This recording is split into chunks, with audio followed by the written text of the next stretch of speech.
My name is Bill, I'm from the group Carcass, and we're in Dublin.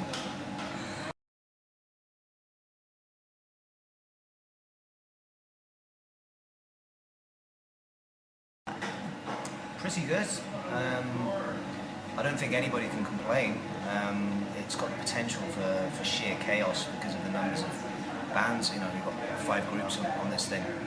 But it seems like everyone's really pulling together just to make things work. So yeah, it's actually been quite smooth. Yeah, early days though. Which one of the 3 gigs before is your highlight so far? Yesterday, Belfast. Yeah, it was fantastic.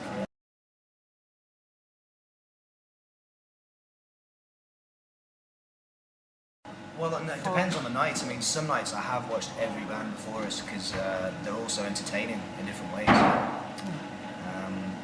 So yeah, I mean, I'll be doing that for a lot of the tour, I think, because yeah, I guess you can learn a lot from watching these guys. You know, it's super intense stuff.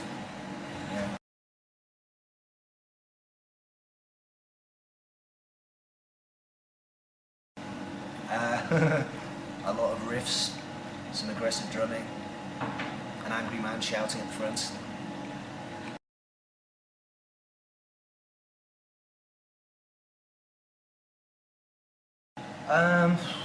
I guess it's just by mutual agreement.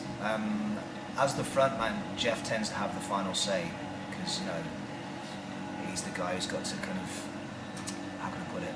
He's got to feel it. So if there's a tune he really doesn't enjoy playing, as a frontman, that's a problem. So I guess he has a little bit more say than anybody else, but we tend to, you know, bat it back and forth between everyone in the group, really. Do you change songs during the tour? Yeah, I mean, that can happen. If you notice a song that really doesn't work in the set, then you'll kick it out and replace it. So yeah, occasionally we'll make a change, but if something works, we tend to stick with it. Just because we do a lot of songs back to back, you know, like with no breaks. So if you want those to be tight and kind of convincing when you make those, you know, those changes, everyone has to be fully aware of what's next in the set and all that. And would you listen to fan feedback as well? Put songs on your set list that fans want to hear? I guess indirectly, yeah. I mean, we're not the kind of band that would canvass opinion because that gets messy. You know, you start looking around to other people for what your band should be doing, and that's a bit strange, I think. But with a song like Mounted Execution, the last song on our latest album, we had so many people asking us to play that song that we ended up putting it in the set. So that would be an example of us, you know, kind of listening to other people.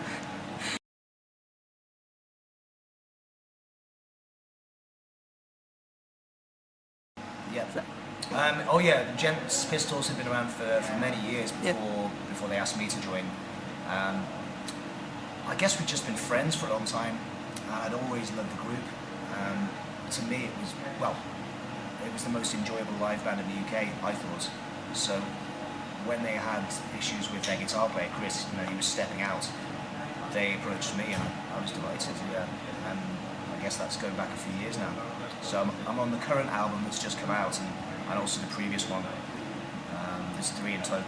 But yeah, it's hugely enjoyable for me because I don't write any of the material, so it's a bit like a holiday. You know, you just play lead guitar off to the side, as I do with this. But with this, obviously, I contribute a lot of riffs. With that band, I am just the lead guitar player, and I love the way Atco, the singer, writes. So it's just, you know, a lot of fun to do it. So how are these 2 bands different, like Carcass and the Gentleman's Pistols? Extremely different. I mean, I guess people would say it's a completely different genre of music, although it's guitar-based rock. There is that in common. But yeah, Carcass, of course, is a very intense metal band. Gentleman's Pistols, I guess in the grand scheme of things, is more traditional sounding, maybe more influenced by older rock music, but with a contemporary edge because it's really high energy music. I think if you actually played a Gents record back to back with a Deep Purple record, the dynamics are so obviously different. But people seem to talk about it in the press as if it's retro, but I don't see it that way.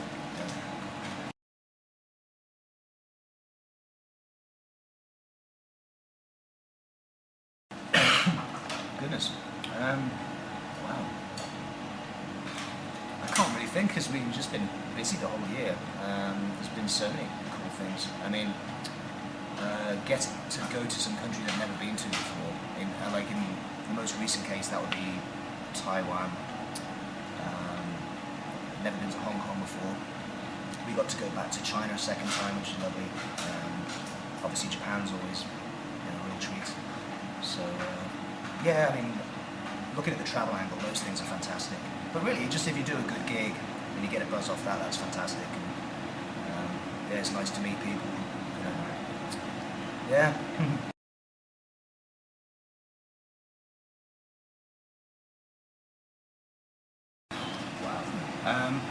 Well. Do you have good memories about? My memory's terrible, but it would have been Planet X, which is a club, or was a club in Liverpool. It no longer exists. I'm trying to think what year that was.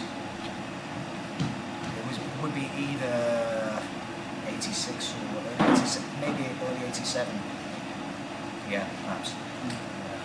And did you feel good playing this gig, or was it? No, I mean, we were rubbish at that time. I mean, you know, there's no question about it. We were not in shape to play in front of people, but we did anyway.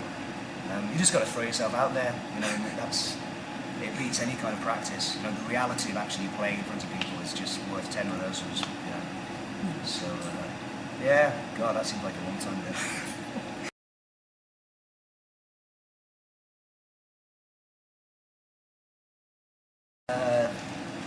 Yeah, just as I said, we're pretty chuffed with how things have been going. So yeah, I guess if there's anybody watching this that's a fan of the band and has supported us in some way, cheers.